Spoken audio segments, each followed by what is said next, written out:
Welcome, good morning, good afternoon, good evening, whenever you're gonna find this. It is Wednesday. I was very sore. I was coughing a bit.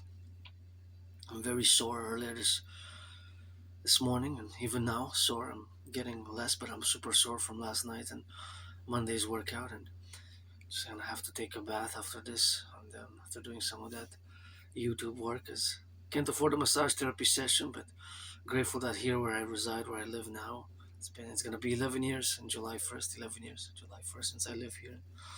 This place, Montreal, Island of the Hawk, Montreal, North America. And, always got to salute the firefighters, the butchers, the bakers, the nurses, the doctors, the plumbers, the electricians, the train conductors, daycare workers changing diapers, the truckers, and the teachers, those cooks, those delivering some food, the public workers doing the public works, and especially, of course, I gotta make mention, note of a special works in project, which is here in Montreal because of the water main that broke. I gotta salute the public workers who are working on the water main. We've been called, and I'm doing it to the best of my ability when I brush my teeth to put the faucet down and not let the water run, not let the water run for consumption. Of course, we've been called citizens of Montreal, many around many boroughs and neighborhoods in Montreal. We've been required to not waste water because water main from 1984. It is a 1984 water main that burst in hot water, and it's affecting a big percentage of the population. And I think the emergency repairs, started last week, and it's ongoing. I haven't had an update on it, but nonetheless, we're gonna pour some coffee.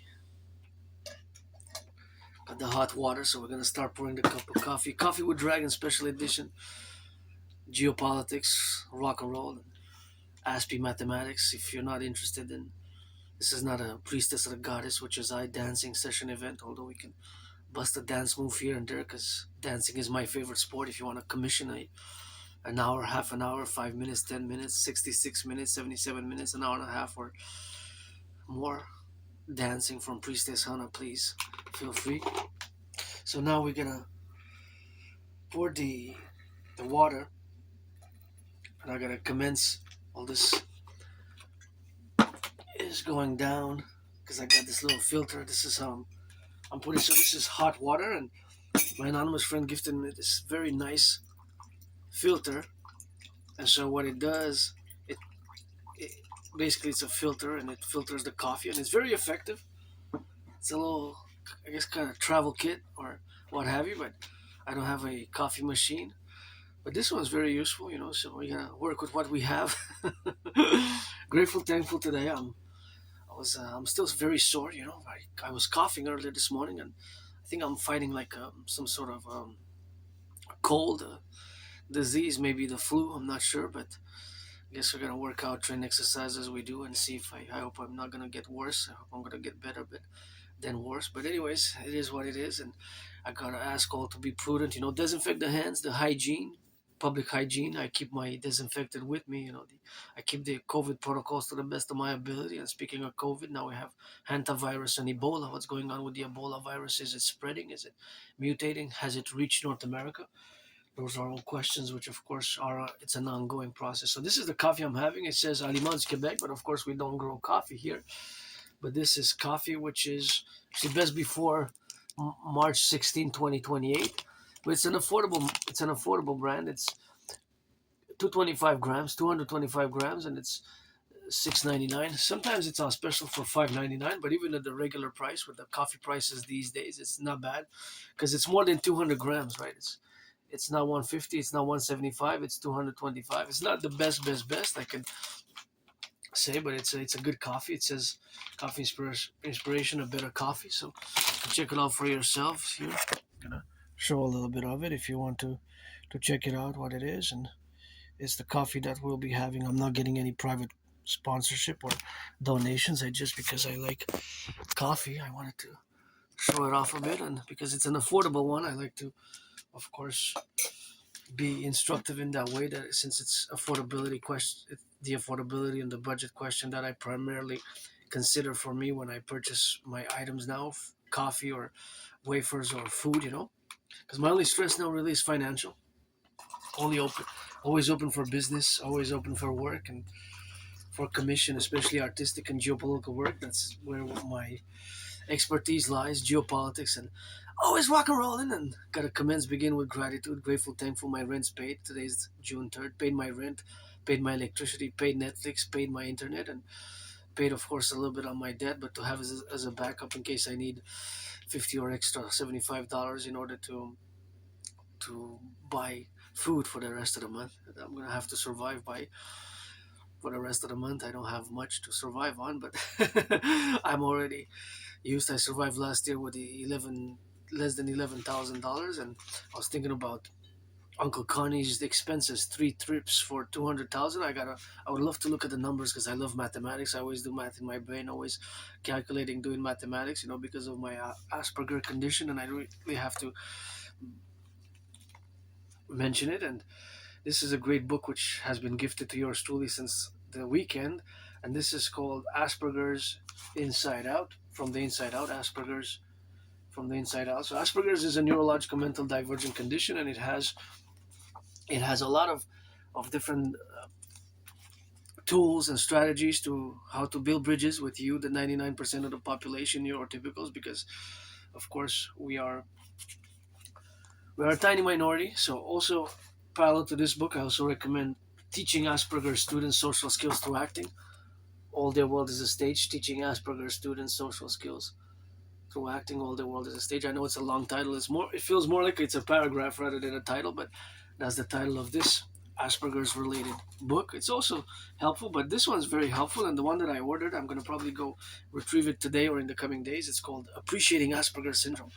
I'm really excited to have it. Appreciating Asperger's Syndrome is a book that I really, really enjoyed the most, and now it's kind of in equal, like twins, equal twins with this one, Appreciate Asperger's from the Inside Out. So cheers to the firefighters, butchers, bakers, nurses, doctors, electricians, the plumbers, coast to coast, ocean to ocean, auctioning everything that I have in this room, 93%, everything that I'm wearing, a million to give my anonymous friend half of that million. If I make a billion, I'm going to give her half. And she wasn't my friend because of the money. Because I never had anyone, my friend, because of the money. Because I never had any, but I'm very rich, affluent in my art, in my theories, in my protocols, in my strategies. The North American Collective, especially as it comes to when it comes to geopolitics as an intellectual pursuit for many, many, many years, it has been pretty constant. My special interest, Aspies, we have special interest, and mine is geopolitics.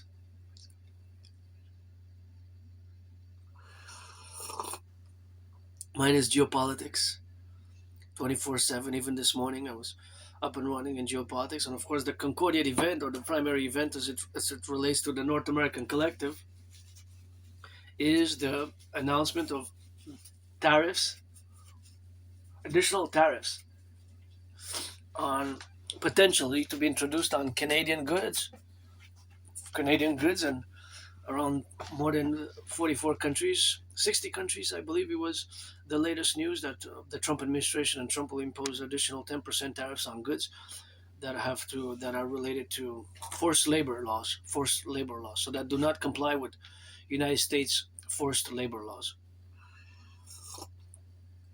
I always like to do a labor of love myself for the 10, the 50, and the 3, because my ideas, theories, even before Granddaddy Trump got elected, that are best for the North American Collective to be implemented and supplant the current structure, and of course establish a mass concordiate of public-private partnership, a grand coalition of the Grand Universal Revolutionary Centrist Coalition. I know it's some of my theories when it comes to the North American Collective or to geopolitics are intellectual or academic in nature. They have to have an intellectual apprehension and comprehension, but some of them are pretty simple and straightforward, and some are kind of in between. So now, as it is the situation today, I also want to discuss the food crisis, in Canada, because I'm a recipient myself of food security, and of course it's super important to note because last last night and yesterday, again in the past days, there has been another news. It seems that every 2 weeks, every bi-weekly and monthly, there's a revision, and the word surge was used, that there's a surge in Canadian food bank usage from families who are drowning in debt, and even middle income families. That's worrisome. And of course, food bank usage has doubled in the past 7 years. I gotta salute those who donate, the food producers, farmers across Canada and the United States, because I always put it for the 10, the 50, and the 3, and vis-a-vis all what's been happening with the trade relations and trade war slash tariffs, introduction of tariffs, because the theories and protocols of globalization and import export are something which are relatively new, although they were used in the past in the mercantilism era, but not the same, more exploitative, in a more exploitative manner. But I'm not going to go into that. But as we have had the world since the end of the Cold War and the Soviet Union dissolution, and the world that was created, it's pretty much the free trade has been based on free trade and establishing organizations and institutions which were free trade based and market based, free trade and market openness based policies and directives from the governments of different nation states and regions and civilizations, and in parallel with the push from corporations, from the corporate push and the multinational corporate pushes to do so, to establish the world as we had known it for the past 33 years. And it has evolved in those 33 years, and now in the past 3.5 years it has ended, as we have seen a rupture, I guess you could say. But before Mark Carney gave Davos speech, Uncle Carney gave his Davos speech, I predicted that this was going to happen in October 2019. I take a lot of pride in that prediction, and actually I have proof because I have the videos. I predicted an international conflagrations slash a World War III type of scenario. So that World War III scenario is pretty much the international conflagration as we're seeing today. So now with the focus today on Wednesday on internal Canadian affairs, pretty much because I'm pretty much Canadian Quebecer, North American Quebecer, Canadian Quebecer, North American from Montreal, the island of the Hawk. As much as I can be a world peace advocate as a world citizen, it's important for me to note that through my daily, for years and years and years, my daily openness and education about world affairs and geopolitics, and as much as I can try to be a world citizen and an advocate for world peace, and in the with the paradox that I predicted what will happen in from October 2019, and of course the relationship which we have strategically with each other, as I call Canada, United States, big brother, little sister, big sister, and a great family, and our common manifest destiny, our common manifest destiny in the absence of the king.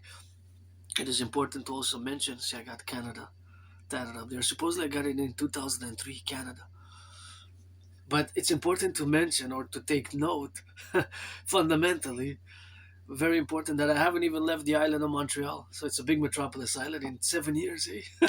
So as much as I say I can be a world citizen, if I haven't left the island, it's a big metropolis. 2.5 million people, second most populated city in Canada, in top 7 or 8 in North America. But it's been 7 years. More than it's gonna be, yeah, 7 years. This month it's been 7 years since I last left the island of Montreal. Think about that. 7 years. This month of June. So I haven't left the island of Montreal in 7 years. The last time it was like 3-4 years ago during COVID, when, but it's really on the island. We went to the beach, to the beach. There's a beach, and of course we and my friend, we went there and we had a little fun, and that was quite nice. It was but it's part of the island. That's part of the island of Montreal. So I haven't crossed to the Laval or to the South Shore or anywhere else in 7 years. So it's important that I mention that. That is some important to me as an individual, as a citizen. As much as I can try to be a world citizen, I have to mention, well, world citizen who hasn't left the island of Montreal for 7 years, right? And of course, as we relate to the geopolitical events of today, that there might be further imposition of tariffs, that tariffs might be imposed again on several goods. That's problematic for our import export and our North American collective as a whole. And of course, the discussions of USMCA, the renamed NAFTA, basically. Sometimes I changed my name also, still have to pay the money and do the process to officially change it. Adrian H. Dragon became Adrian Hana Dragon. Keep my name out of your mouth if it's not for a blessing. Hope you have an understanding on that. And we rock and roll it, 24/7 for the firefighters, the butchers, the bakers, the nurses, the truckers, the electricians, the plumbers, the welders, train conductors. I love mathematics, so I'm going to interject a mathematical question. Three trains are carrying different goods of 50 tons. When added all together, these trains are 50 tons. They have 50 tons of goods total. One train is carrying potash, 50 tons potash. The potash weighs 20, 20 pounds. Correction, it's tons, not pounds. Correction, tons. So let me rephrase, let me restart. Because a pound is 454 grams. But see, mathematically, I can trick. I don't want to ask a trick question because if I blend tons and pounds or tons and kilos, a ton is 1,000 kilos, while a kilo is 454 grams. So if I interject that mathematical question, and I'm no Claude Shannon or Stefano Dobleja, but in my brain, in my mind, there's always mathematical calculations, percentages, ratios, fractions, always going on. And as an Aspie, I certainly, somebody who lives on the spectrum of autism, high functioning autism, the problem can be for most of us social skills, right? That's from the book title, teach that I aforementioned. You can deduct from the book's title that social skills is where we are less opportune and less knowledgeable. So that's why over the past 11 years I have experienced, but it's not just me as an individual Aspie, but as my whole community, where I'm part of this tiny small fraction of the population, tiny minority, eh? This is less than 1% of us, and it can be tough. In the past 11 years, losing jobs, losing friends, losing jobs, losing friends has pretty much been the rock and roll song that I sung. But I learned the hard way. I also learned the hard way with it, and it's something which we have, of course, to comprehend. And the comprehension, of course, in the evaluation of Asperger's, and as it varies from individual and individual, somebody might have different special interests, aka obsessive interest, than me. My special interests are geopolitics, sports and fitness, dancing being my favorite sport, and of course rock and roll. So with that rock and roll, it comes, of course, me being an artist as well. But nonetheless, social skills is where we lack the most. So we tend to be above average in mathematics, above average in intellectual language. So I always do math. There's always some sort of mathematics going on in my brain. So this is a question which I'm going to pose now. I'm going to leave it open. You can solve it if you want. It's also relative to the current events and the current Canadian recession. We are officially in a technical recession, right? We're officially in a technical recession, Canada. So that is also of value. And of course, the growing cost of the problems with the farming in several states in the United States due to the blocking of the Strait of Hormuz. So there's an interrelation between me posing this particular mathematical question. You just have to use a little bit of intellect to deduct and to see the ramifications thereof. Now, three trains together have 50 tons. 50 tons. A ton is 1,000 kilos. 50 tons of goods. All, three different trains carry three different goods, and they total for an amount of 50 tons. If one train, train A, has 20 tons of potash, the other train has 15 tons of potatoes, and the other train has 15 tons of, say, rice. How much in potash is there in percentage? Percentage and in kilos. In percentage. I want the percentage. So you have three items. The three represent 100%. 50 tons represent 100%. So A, potash is 20 tons. Tons, not pounds. A ton. 1,000 kilos. So you got 50 as a number, and you got 3 and 50 as a number, and 100%. And I'm asking how much is in percentage for train A, the one that carries 20 tons of potash. How much does it represent in percentage? I know for many who are Aspies, it's going to be, well, that's easy because You just have to do some simple basic math. To some Aspies, the answer will come right away, right? It will just pop in your brain. You don't even have to write it on paper or think about it too much. To some more than others, but if you're above average in mathematics, or I can interpose another mathematical question, and then I'll be done with the math. I know I have to interpose a certain barriers and a certain implementation of certain strategies, because I can go on and on and on about math all the rest of the session, and I constantly do it every day anyway. So coffee, you consider buying three different coffee packs. One coffee pack has is 6.99 for 250 grams, 225 grams. I'm gonna take this amount, 225 grams, 6.99 for 225 grams. The other pack is 250 grams for 7.99, and the other pack is 9.99 for 300 grams. Which one is the most affordable? You have to do some math. Which one is the most affordable? So there's math everywhere. You just have to see it. So, for example, there's mathematics in the new tariff, in the percentages as they represent the tariff, the so-called trade war, or the imposition of tariffs on goods from Canada or Mexico or anywhere, each other country in the world by the Trump administration, right? So 10% of a dollar is 10 cents.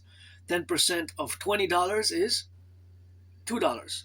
Of $44, how much is 10% of $44? It's $4.40, right? Because percentages, you have to calculate mathematically the ratio. If it's 15%, 15 of 100 is 15% of 100 is 15, right? And so on and so forth. Of 200 is 30.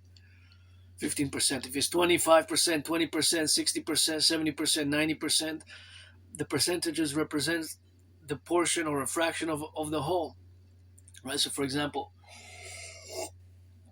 if I say that, there's gonna be a tax on the coffee, right? So I'm gonna say, well, I'm importing coffee.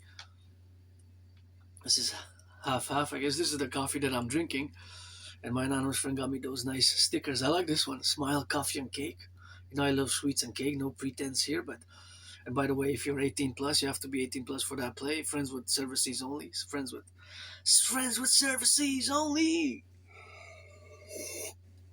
Friends with services only. I don't want to waste anybody's time. I upgraded from friends with benefits. I use now friends with services or pledge your allegiance. Legion, support the dream. Supporting the dream best. My dream, the dancing goddess in the dragon kingdom, to fundamentally for the North American collective and embracing our common manifest destiny thereof.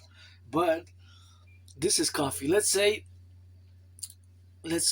well, in this case, let's say Granddaddy Trump and Trump's administration, he knows I would have voted for Biden or Kamala, and I have been challenging Granddaddy Trump to a boxing match ever since 2018. I actually have the gloves, eh? I have the gloves. The gloves were gifted by my anonymous friend. I have to show them off because I'm auctioning them for $1 million. It's been more than 7 years that I have them, by the way. 7 years. I got them October 2018. In 2018. Wow, I can't believe it's been 7 years. Auctioning them for $1 million. I did use them. They're a bit bruised, but have a little bit of a. They need to. They're a bit. They're still usable. 1 million to give my anonymous friend half, and I wish I could buy her. Wish I could buy her a house, anywhere on the island. So I have been challenging Granddaddy Trump to a boxing match, sportsmanship, right? A sportsmanship, like, because in the Imperial Republic, which we're gonna fuse Canada, United States, we're gonna apply the Dragon sportsmanship protocols for coast to coast, ocean to ocean, total SSSD, and ensuring of freedom and mass financing the rehabilitation via public-private partnership. Because my dream is a mass public-private partnership. If you listen to, from many, many, many years now, I've been discussing my ideas, theories, and protocols and initiatives which we have to implement across the North American collective in Concordiate, right? So uh, we have to build on the Canadian-US border near the Great Lakes, the biggest ever sports arena coliseum ever built, to be 11 times bigger than the Caesar Superdome, would change name just like I changed my name. It used to be known Mercedes-Benz, and before that Louisiana Dome. Several Super Bowls were fought, played, battled out. Several Super Bowls were fought, played, battled out there. One of my favorite, top three favorite Super Bowls is actually when my 49ers lost. Super Bowl 47 is one of my favorites. Lost to the Ravens, and Colin Kaepernick was the quarterback back then. Now we got Purdy, Mr. Irrelevant. You can give some charity now because you've been given a contract for 5 years, 265 million. So that equates to 53 million annually, or average 53 million. So you can give some charity in San Francisco for food security, please, please, please. But to be 11 times bigger than that, to be 11 times bigger than this that stadium, and to be for sports in perpetuities for boxing, dancing, gymnastics, Greco-Roman, UFC, football, hockey, sports 24/7, and the first event will be me fighting Granddaddy Trump. This massive arena where we're gonna finance our workers, the public workers, every bi-weekly, monthly. We're gonna have work. We're gonna have sports events dedicated to the firefighters, the butchers, the bakers, the train conductors, the electricians, the plumbers, the IT workers, and the service workers, and the cleaning workers, and the operators. So let's build it 11 times bigger than that's several Super Bowls were fought, played, battled out there though. Not just Super Bowl 47, but inspired by that stadium, but 11 times bigger. And I also want to mention now, because I mentioned what I want to build together with yours truly, helpful, the Forgotten Goddess Temple. Forgotten Goddess Temple, also to be 11 times bigger than the St. Joseph's Oratory. You have a massive structure here in Montreal where you can go atop, and you got a lot of stairs to work out, train, exercise on. And of course, you can check the sunset. Sunset is a beautiful across the west and north Montreal. You can see the metropolis, the north side, and the part of the east and west and north from that big place. It's a mega structure, a massive structure. It's called the Saint Joseph's Oratory. So I will to build the Forgotten Goddess Temple to be 11 times bigger than the Saint Joseph's Oratory. So of course now we have to remind ourselves, or to remind myself, that I created my surviving COVID, depression, suicidal, and vicious murderous, homicidal surprise attack years and years ago. And I'm still in the process of retrieving the archives from the Jewish General Hospital. But I came here with nothing. I moved here with nothing. I didn't have. I survived the past. Since I moved here, I survived on losing friends, losing jobs, losing friends, losing jobs, losing friends, rejection, and but it's not just me, but Aspies generally, a lot of Aspies, our unemployment rate is monstrous. It's at 80%, right? So actually, I applied every week in the past months. Since the beginning of the year, I've been constantly applying. There was some positive response maybe for the summer. They said they're gonna get back to me for the summer, so I'm gonna have to see if there's. If not, well, survived. I survived, and my TV's protocols that I worked in here, the rock and roll songs that I create every day and in the past 11 years are mostly here. July 1st is going to be my new deadline, 3:44 p.m. And, we got to rock and roll in. So back to geopolitics, but I am tempted to pose another mathematical question. One last mathematical question. If you consider buying, so I like wafers, so I'm gonna relate it to wafers. I love wafers.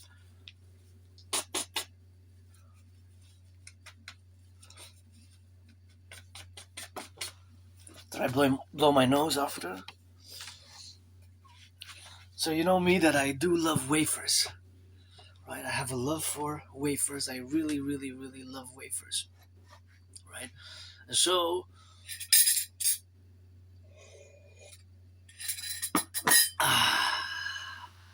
if you consider buying, there's 3 packs of wafers. One pack, you're on a budget. You have to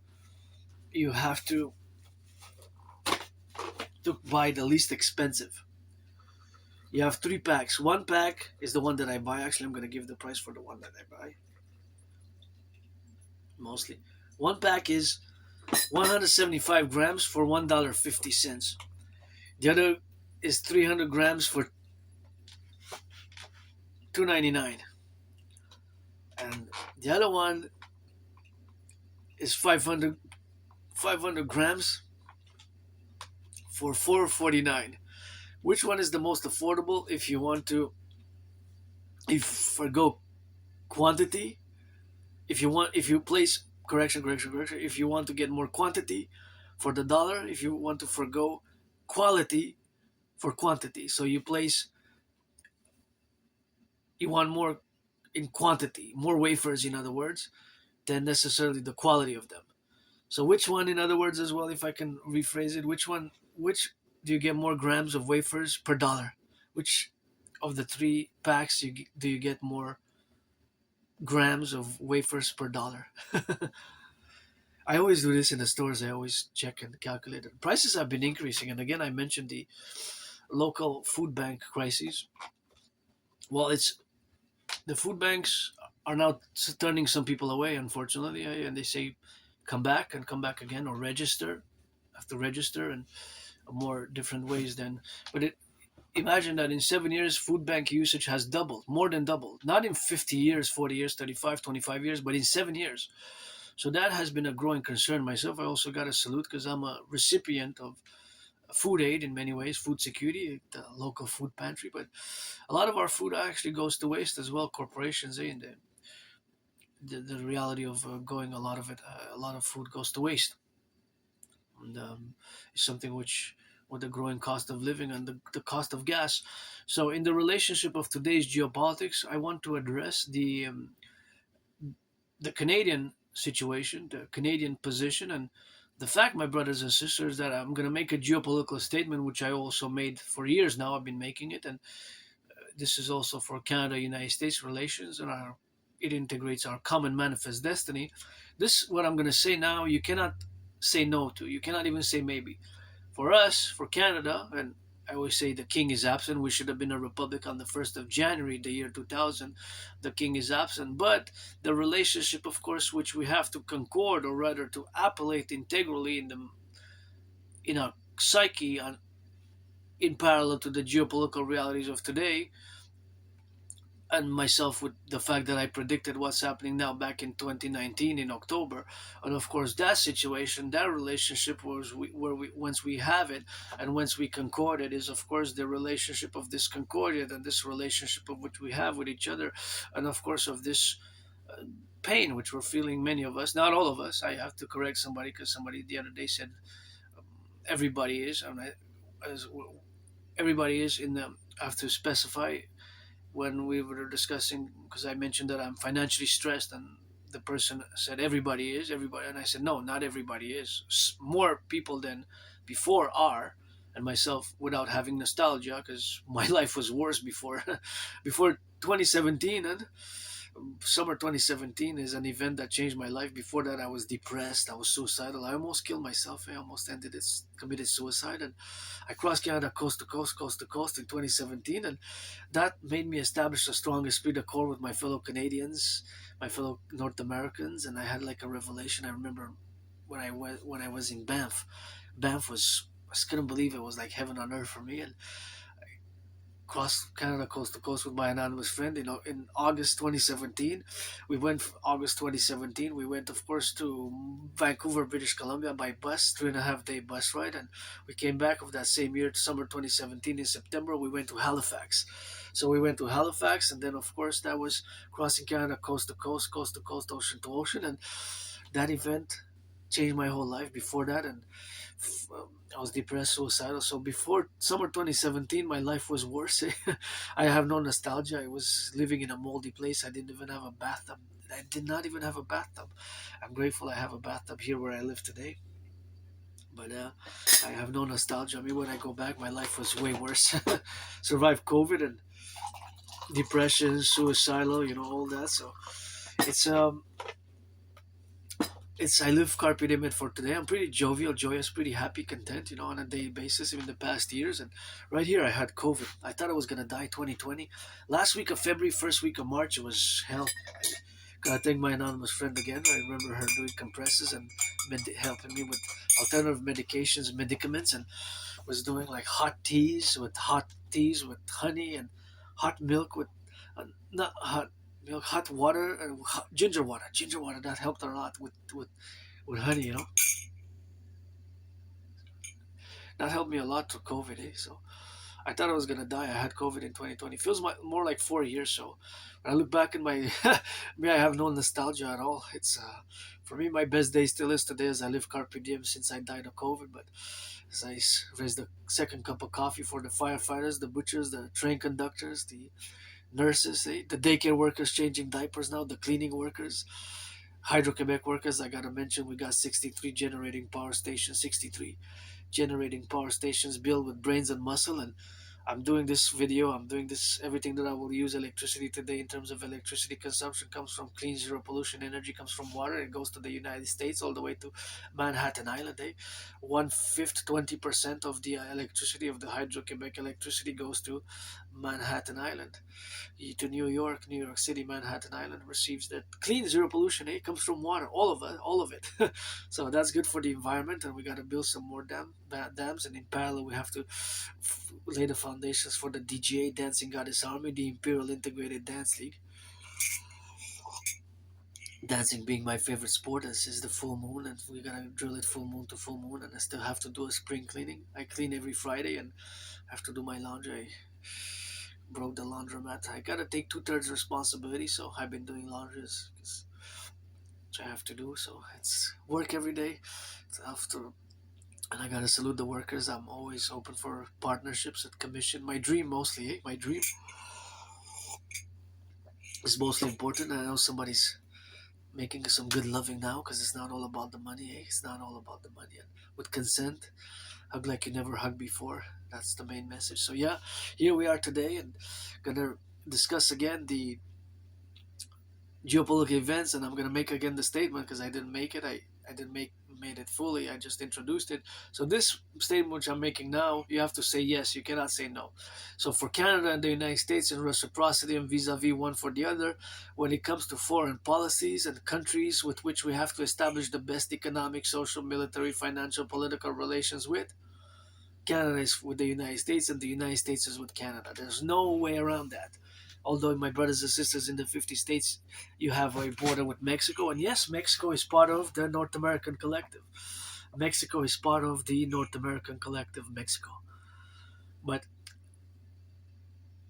not only Mexico, but Haiti, Dominican Republic, Cuba is a paradox, Jamaica, the islands as well, right, are part of North America. The islands. Some extended to Guatemala, Honduras, El Salvador, Panama. I don't mind, but don't include Colombia and Bolivia. That's South America. We can Pan Americanize it if you want, because definitely there's a part of our emergent collective civilization of North America that we have the extension concordate with South America, also known as Latin America, definitely, but because we are here pretty much a transcontinental affair. But the reality and the relationships which exist today are, of course, that we have to also look at the riots that are happening in different Latin American countries and that have been happening with deep unrest due to the price of gas. That's the blocking of the Strait of Hormuz. And if you look at the price of gas, just compare 2019, early 2020, average price of gas February 2020 in Montreal was 93 cents. Last month was around 190. So it more than doubled. And of course, not many salaries doubled. Not many salaries doubled, right? Very few. It's about 4.4% increase in the past 7 years for the average salaries, right? So because we commute, and 95% of our cars still run on run on gas. Less than 5% are electric or hybrid. In Canada, both Canada and United States, less than 5%. Less than 5% are electric or hybrid in the buses. And you can see from my long videos that sometimes I calculate or I estimate, because it's estimations of the cost for the gas for the buses. So it can be problematic. And of course, in the coming days, weeks, we could see by mid-June $2 gas again in Canada, even 2.20, 2.25, 2.50. We can even see $2.50 in Montreal. We could see another 20-25% increase in both Canada and United States in 2 weeks from now, because Iran just stated that they're not gonna move on unblocking the Strait of Hormuz or negotiating. They ceased negotiations with the United States administration, Trump's administration, because of Lebanon, Israel's incursion into Lebanon, and they're moving their military and army into across the Litani River, and even getting occupying a castle called Balfour Castle, which is 900 years old, from the Crusades era. It's an old castle, and that has been a problem because Hezbollah is pretty much Iranian back, and Iran, the Iranian regime that it is today, they were founded on 11th of February 1979. 11th of February 1979, and it's a unique theocracy, and they have a unique system. And I think the military strategists and planners didn't account for base 44, Eagle 44, or in Persian it's Oruz 44. 44 is relates to the opening of the celebration anniversary of the Islamic Republic's foundation from 11th of February 1979, because they had dug it into the mountain, so it cannot be bombarded. Aerial bombardments do not affect it, and they are hiding and using thousands of drones and airplanes from there to block the Strait of Hormuz. It's called Eagle 44. Even before the Iran war started, Operation Roaring Lion, I actually posted and discussed it. You can check my videos. So I think the military planners did not fully account for that, and you can see part of my videos that I said that it was kind of like a fumble recovery. So back to North America, the trade war, but see, it's a trade war. Trade war. Yes, it is a trade war in many ways, but in theory, globalization and free markets and free trade and free liberalism has been applied in theory, right? In theory. Now, a country, a nation state, sovereign state is not really obliged to import, right? To import or to open its markets or to export. It, in theory, a country can have everything internal: domestic consumption, domestic production, domestic production, domestic consumption. Right here in Canada, we wouldn't have coffee, for example. Right, we wouldn't have coffee, but Mexico produces coffee. The other day, I had those little packs, coffee from Mexico. Now the question is, could Mexico supply all the coffee needs for both Canada and the United States? Could Mexico supply all our coffee needs? Because coffee from Mexico, I really liked it. I really liked it. Really liked it. Actually, I wouldn't buy. I wouldn't mind if somebody wants to finance me or supply me coffee from Mexico. I'll take it. Just I wanted to experience coffee from Uganda, but now with the Ebola quarantines and the Ebola stress, I'm not sure how they import export from, because I wanted to. For years, I've been looking for coffee from Uganda. Because I had Ethiopian and Ivory Coast, but Uganda, I don't think I ever had. I had from Vietnam, Brazil, Costa Rica, Cuba. Cuban coffee is good also. The mountainous mountain type of coffee. Anyways, but back to import export, right? It's these philosophies, globalization and world trade, have been implemented over the past decades, right? Especially since the fall of the Soviet Union. But in theory, a country X, Y, Z, A, B, C, doesn't have to import, doesn't have to open its borders to goods that come from another nation state. As it relates to nation states, to back to the Treaty of Westphalia, back to nation state as it relates to the Treaty of Westphalia and the modern nation state, right? Whatever country X, in theory, right? They could be sub. So in theory, they could be integral, right? They can be integral, right? What I meant, the economy can be integral. This is my own theory protocols, but it's theoretical. Not that I'm not advocating for it. I'm not advocating for it. Of course, it's just it can be so. It's theoretical. It's of course abstract, but it's more theoretical, philosophical, right? So basically, an integral nation state's economy, because it's based on my potential integral imperial republic when we're gonna fuse Canada and the United States via my Trinity of theories, how we can have an integral economy, right? But for this instance, the integral economy, we're gonna have to open it, but to Mexico, if for example for goods, right? Or Mexico could be part of it, right? But That's a good question. I guess mathematically, does Mexico produce can potentially produce enough coffee to supply all the market in Canada and the United States? I know the top producer is Brazil. Top producer of coffee in the world is Brazil. Second is Vietnam. Mexico is eight, number eight in top 10. Mexico is top 10, right? Coffee producing countries. So I'm just wondering as if so would be the case because Mexico is basically the closest nation states country from which coffee can come to Canada. The other ones have to cross an ocean, right? Vietnam and Ivory Coast, Ethiopia and Uganda. Actually, Mexico and Cuba, because Cuba is an island. So from Cuba, Cuba and Mexico are kind of tight because they're right. Cuba is next to Mexico as an island. So back to geopolitics as we have it today. I predicted what's happening now. In 2019, I have the proof. I have the sequence of videos. So today, the reality, of course, is that I have to mention that's super important to mention when I do these meditations of and analysis and philosophies that are geopolitical in nature. Now, Russia and China, they're solidifying their relations, and they have solidified their relations. And again, they have the twin interests.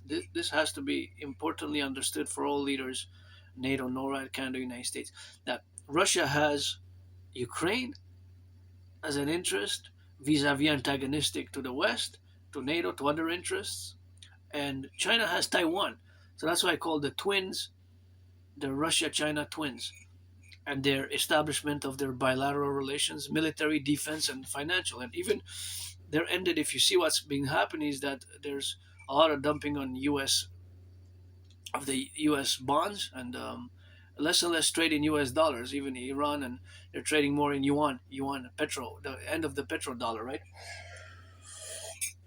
And more they're forming a parallel system to the SWIFT, what's called the SWIFT, and the U.S. dominate the world trade being dominated by the U.S. dollar. They're more switching to the yuan, to the Chinese currency, even with Russia. They have the dual ruble yuan, right? All their trade now is only conducted in rubles and yuans since about a few weeks ago, actually, a few months or a few weeks ago. Double check, but now it's in effect. So China and Russia are no longer trading in U.S. dollars now, eh? That's a reality. So that has to be understood. So they're together. They stated clearly what they're doing. But they also believe that they already achieved the goal of ending U.S. hegemony and that they launched the world in a multipolar world, what they call a multipolar world.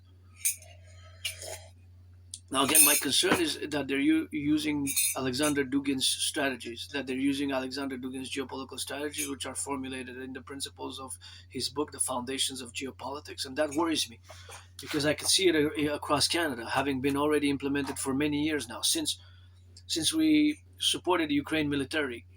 Now, I'm not saying we should have not have supported Ukraine militarily, but Ukraine was not part of NATO, right, when it got attacked. So in our military defense NATO, we have Article 5, which was only invoked once on behalf of the United States 9/11. 9/11 was the only one that was invoked. And of course, before October 7th, I was, after we have to revise it, I have to adapt it, and I have to upgrade it with all the events that are happening today. But before October 7th, I was advocating for Genesis, the Genesis Initiative and Protocol, Genesis 33 Protocol, Genesis 33 Initiative and Protocol, Initiative, Protocol, and Strategy, because it's a strategy basically as well. I have to revise it. Yeah, it's partly spiritual, mystical. It has to do with the Bible verses of the twins there, but it's mostly geopolitical in nature. It's mostly geopolitical. It's geopolitical strategy and theory and philosophy. But I had to put it on pause because October 7th occurred. That's Israel's 9/11 and all the concurrencies of the situation which have been happening since, eh? And my fear from a national security perspective is that they're employing many China and Russia together. They're employing other maybe in cahoots with transnational criminal syndicate organized groups. Again, goes to my philosophy, the DMAA, the direct military assistance and action, and its consequences, and see its potential consequences. You can commission work on the DMAA. I discussed it in the past. It's not just a theory and a philosophy, but it's an MO to proceed in the future for it's made for NATO, basically for the North Atlantic Treaty Organization. It's made for NATO. It's just like NATO's motto is "Animus in consuelo liber." It has to be that translates as a mind unfettered in deliberation, and thus it has to be concorded and applied from the highest echelons of military security decisions in parallel with my Total Dragon 911 security protocols for Total SSSD security service and surveillance and defense. And basically, my theories protocols have to be implemented, and we're revising in the coming days, weeks, months the Genesis 33 protocol, and with my own deadline, July 1st, 3:44 p.m. local time EST Montreal, to be cleaning, be auctioning everything that I'm wearing to retrieve the archives from the Jewish General Hospital. Because in parallel to 9/11 and Pearl Harbor and October 7, I myself survived a vicious, murderous, homicidal surprise attack. I can correlate it geopolitically with those major geopolitical events, which were all surprise attacks. But myself, I survived one years and years and years ago. And I'm going to propose a third time, July 1st. So this has been a brief one. Going to be watching what's happening today.